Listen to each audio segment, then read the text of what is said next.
Hello dear friends, welcome to this YouTube channel SSC clear with IAS. चलिए फिर से हाजिर हो गया हूं मैं आज आपके लिए एक बहुत ही बेहतरीन वीडियो लेकर।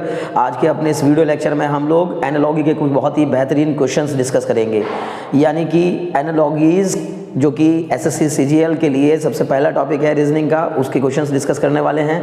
और इन क्वेश्चंस को देख लेने के बाद आपको बहुत मज़ा आने वाला है। अगर आप चैनल पर पहली बार विजिट कर रहे हैं और आप चैनल पर नए हैं तो चैनल को सब्सक्राइब कर दीजिए, ताकि आपको हमारी आने वाली ऐसी सभी वीडियोस का नोटिफिकेशन मिलता रहे और आप और हम ऐसे ही रीजनिंग के बेहतरीन क्वेश्चंस को एंजॉय करते रहें। तो चलिए शुरू करते हैं आज का अपना वीडियो। पहला क्वेश्चन हमारे पास है कि जो रिलेशन, देखिए एनालॉजी में आप जानते होंगे कि एनालॉजी के लिए आपको एक पेयर दे रखा होता है और दूसरे पेयर का रिलेशन आपको ढूंढना होता है। यानी एक पेयर में आपको ये देखना होता है कि इस पेयर में इन दो वर्ड्स के बीच में क्या रिलेशन है, और जो दूसरा पेयर होता है उसका तीसरा वर्ड दे रखा होता है, तो हमें एक चौथा वर्ड ढूंढना होता है, जो चौथा वर्ड उसी के साथ बिल्कुल वैसा रिलेशन रखता हुआ हो जैसा पहला वर्ड का रिलेशन दूसरे वर्ड के साथ है। तो मान लीजिए पहला क्वेश्चन है मेरे पास कि पेंट्री का जो रिलेशन स्टोर के साथ है, स्कलरी का वही रिलेशन किसके साथ होगा। देखिए किसका पूछा गया है आपसे, पेंट्री। तो पेंट्री का जो रिलेशन आपका स्टोर के साथ है वही सेम रिलेशन आपको बताना है कि स्कलरी का वही सेम रिलेशन किसके साथ होगा। तो पहली बात तो आपको मैं इनके हिंदी मीनिंग बता देता हूँ। पेंट्री मतलब होता है आपका भंडार और स्टोर मतलब होता है आपका संग्रह, ठीक है ना। तो उसी तरह से स्कलरी मतलब होती है बर्तन मांजने की जगह। देखिए बर्तन मांजने की जगह को हम लोग क्या कहते हैं, स्कलरी कहते हैं, ठीक है ना, जिसको आप लोग वॉश बेसिन भी समझते होंगे, ठीक है ना, वॉश बेसिन, ठीक है। तो बर्तन मांजने की जगह है, इसका रिलेशन आपका किसके साथ होगा। तो इसमें ऑप्शंस दिए गए हैं आप लोगों को। पहला ऑप्शन है कुक, कुक मतलब पकाना। दूसरा ऑप्शन है किचन, किचन मतलब रसोई। तीसरा ऑप्शन है आपका यूटेंसिल्स, यूटेंसिल्स मतलब बर्तन। और चौथा ऑप्शन आपका वॉश, वॉश मतलब धोना। तो आप पहले सोचिए कि पेंट्री का रिलेशन स्टोर के साथ क्या है, यानी कि भंडार का रिलेशन संग्रह के साथ क्या है। तो भंडार में स्टोर की जाती हैं चीज़ें, चीज़ों को स्टोर करने के लिए भंडार बनाया जाता है, ठीक है ना, पेंट्री बनाई जाती है। आपने देखा होगा पेंट्री कार ट्रेनों में जाती है, ठीक है ना, पेंट्री कार जहाँ पर आपके खाने वगैरह की जो चीज़ें होती हैं वो स्टोर करके रखी जाती हैं, उसको पेंट्री कहते हैं, ठीक है ना। तो यहाँ पेंट्री कार उसमें होती है ट्रेन के अंदर। तो वैसे ही पेंट्री मतलब भंडार, भंडार के अंदर चीज़ों का संग्रह किया जाता है। वैसे ही स्कलरी में मतलब जो बर्तन धोने की जगह होती है, जहाँ पर बर्तन धोए जाते हैं, मांजे जाते हैं, तो वहाँ पर बर्तनों को क्या कहता है, धोया जाता है। तो जो काम आपका पेंट्री के अंदर चीज़ों को स्टोर किया जाता है, वैसे स्कलरी के अंदर बर्तनों को धोया जाता है, ठीक है ना। तो इसका मतलब बर्तनों का जो आंसर होगा, इसका जो आंसर होगा, इसमें एक दे रखा था आपको कुक, एक दिया गया है आपको मान लीजिए यूटेंसिल्स, और एक आपको दिया गया है वॉश, और चौथा आपको दिया गया है ना, चौथा आपको दे दिया कुछ भी, एक और ऑप्शन दे दिया इसने कि यहाँ पर गिलास कुछ रख दिया या कप रख दिया, ठीक है ना, कि कप के साथ होगा, नहीं। तो ये यानी कुल मिलाकर wash, wash is the right answer, ठीक है ना। तो यानी कि स्कलरी के अंदर बर्तनों को धोया जाता है। चलिए ठीक, नेक्स्ट क्वेश्चन की तरफ बढ़ते हैं। नेक्स्ट क्वेश्चन में कहा गया है कारपेंटर का जो रिलेशन 100 के साथ होता है, टेलर का वही रिलेशन किसके साथ है। देखिए कारपेंटर का रिलेशन 100। अब आपको ये पता होना चाहिए कि कारपेंटर मतलब क्या होता है, 100 मतलब क्या होता है, और आपका कारपेंटर, ठीक है ना, और टेलर, ये सब तो खैर पता ही होगा, टेलर तो पता होगा। कारपेंटर का जो रिलेशन 100 के साथ है वही रिलेशन आपका टेलर का किसके साथ होगा, ठीक है ना। तो आपको कुछ ऑप्शंस दे रखे होंगे। तो पहली बात तो आप इसका और इसका रिलेशन ढूंढो, मुझे बताओ आप। कारपेंटर मतलब बढ़ई और 100 मतलब आरी, आरी जो होती है, ठीक है ना, 100 मतलब आरी जिससे वो लकड़ी काटता है, ठीक है ना, उसको हम लोग क्या कहते हैं, 100 कहते हैं। तो बताइए कारपेंटर जो है वो 100 के साथ जो रिलेशन रखता है, टेलर का वही रिलेशन किसके साथ होगा। और मैं आपको ऑप्शंस दे रहा हूँ। पहला ऑप्शन दिया गया है क्लोथ्स, दूसरा ऑप्शन दिया गया है सीविंग, और तीसरा ऑप्शन दिया गया है मान लीजिए आपको नीडल, ठीक है ना, नीडल। तो चौथा ऑप्शन दिया गया है आपको क्या है ना, मान लीजिए चौथा ऑप्शन आपको दिया गया है सीविंग, मेजरमेंट, ठीक है ना, मेजरमेंट, ओके।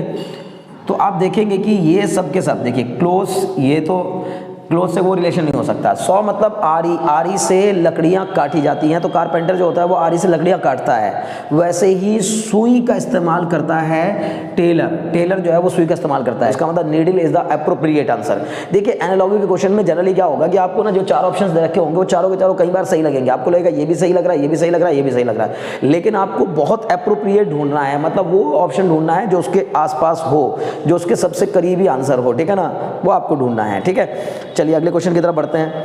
अगले क्वेश्चन में कहा गया आपको कि इलेक्शन का जो रिलेशन मैनिफेस्टो से है, मीटिंग का वही रिलेशन किसके साथ होगा। देखिए अब आपको दो वर्ड दिए हैं, इलेक्शन, मैनिफेस्टो, और फिर उसके बाद आपको दिया मीटिंग। देखिए इलेक्शन का मैनिफेस्टो क्या होता है, इलेक्शन मतलब चुनाव है ना, चुनाव तो, और मैनिफेस्टो मतलब क्या है आपका, घोषणा पत्र। तो चुनाव का जो रिलेशन घोषणा पत्र के साथ है वही रिलेशन मीटिंग का किसके साथ होगा, ठीक है ना। ओके, तो देखिए मीटिंग का रिलेशन हमें देखना है, और मीटिंग को हम लोग क्या भी कहते हैं, अधिवेशन भी कह देते हैं, ठीक है ना। मीटिंग को ही क्या भी कहते हैं, अधिवेशन, ठीक है ना। ओके, तो इस मीटिंग का रिलेशन आपको बताना है किसके साथ होगा, ठीक है ना। तो ऑप्शन दे देता हूं मैं आपको, ठीक है ना। सबसे पहले इलेक्शन का जो रिलेशन मैनिफेस्टो, मैनिफेस्टो क्या होता है पता है ना, इलेक्शन से पहले जो पार्टियां घोषणा करती हैं कि हम इलेक्शंस के बाद ये करेंगे, या हमारा इलेक्शंस जीतने के बाद ये काम होंगे, इन कामों पर हम लोग काम, ये हमारे एजेंडा में है, ये हमारे काम आने वाले वक्त के ये काम होंगे। वैसे ही मीटिंग से पहले, यानी जैसे इलेक्शन से पहले अपना घोषणा पत्र जारी करना पड़ता है, वैसे ही मीटिंग करने से पहले मीटिंग का एजेंडा बताना होता है। भाई जब हम 4 लोग 5 लोग 10 लोग कोई मीटिंग करना चाहते हैं तो मीटिंग का एजेंडा उन 10 के 10 लोगों को पता होना चाहिए ना कि आखिर मीटिंग में बात क्या होने वाली है। तो इसका मतलब सीधे सीधे तो कंफर्म है कि जो रिलेशन आपका चुनाव का घोषणा पत्र से होता है इलेक्शन का, वही मीटिंग का जो है वो एजेंडा से होता है। मैं आपको ऑप्शन दे देता हूँ, इसमें ऑप्शन दिए गए थे सर्कुलर, अगली इस क्वेश्चन के अंदर, और परिपत्र मतलब किसी चीज़ का सर्कुलर आ जाना, मतलब परिपत्र का आ जाना, ठीक है ना।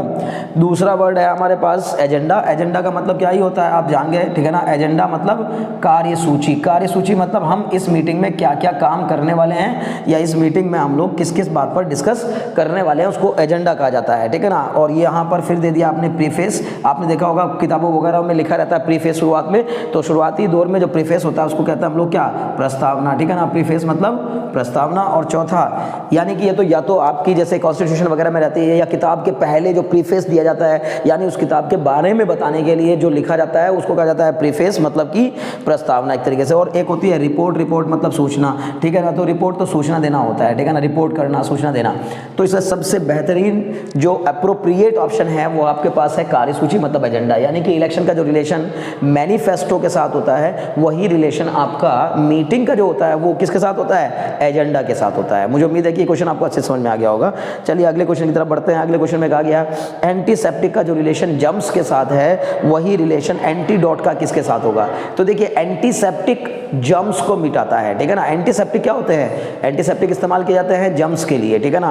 ये जो जर्म्स वगैरह जो है ना, मान लीजिए कहीं पर कोई घाव हो गया तो उस घाव को साफ करने के लिए हम लोग किसका इस्तेमाल करते हैं, एंटीसेप्टिक का इस्तेमाल करते हैं। बिल्कुल, एक दिया है वर्ड एंटीसेप्टिक, ठीक है ना, एंटीसेप्टिक, उसका रिलेशन दिया जर्म्स के साथ, ठीक है ना, जर्म्स।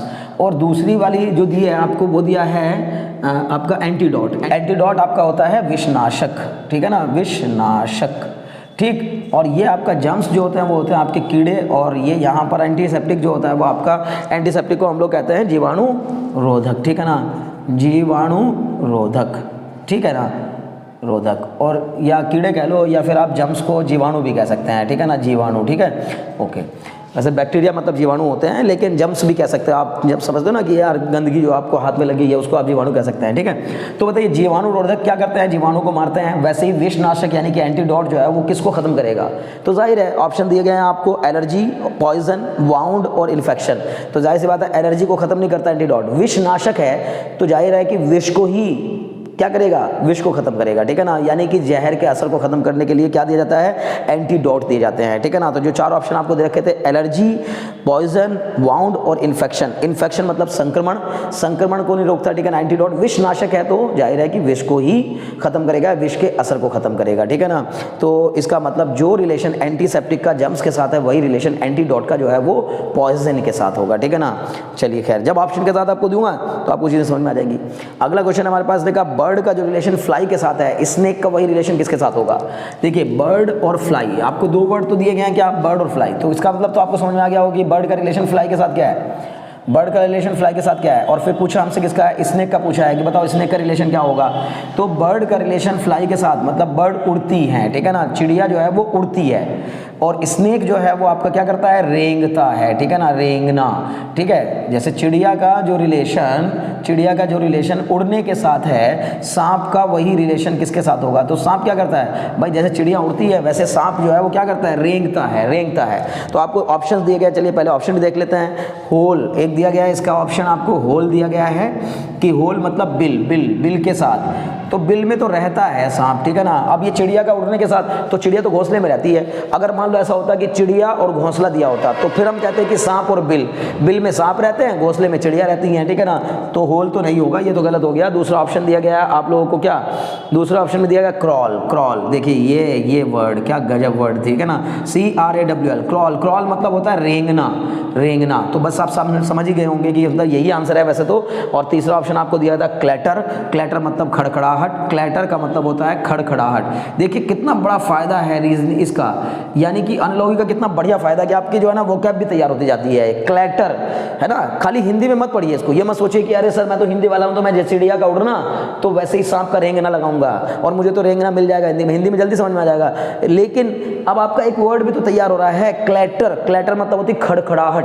सुनते हैं ना खड़खड़ाहट, यार ये देखना जरा खिड़कियों में किस तरह की खड़खड़ाहट हो रही है, खिड़कियों के अंदर होने वाली खड़खड़ाहट, चारपाई में होने वाली खड़खड़ाहट, इसको कहा जाता है क्लैटर। और एक वर्ड है स्ट्रॉल मतलब होता है टहलना, ठीक है ना। स्ट्रॉल मतलब क्या होता है, टहलना होता है। तो क्या अब आप मुझे बताओ, सांप का चिड़िया का जो रिलेशन उड़ने के साथ है, तो चिड़िया उड़ती है, सांप रेंगता है, तो ये तो कंफर्म हो गया।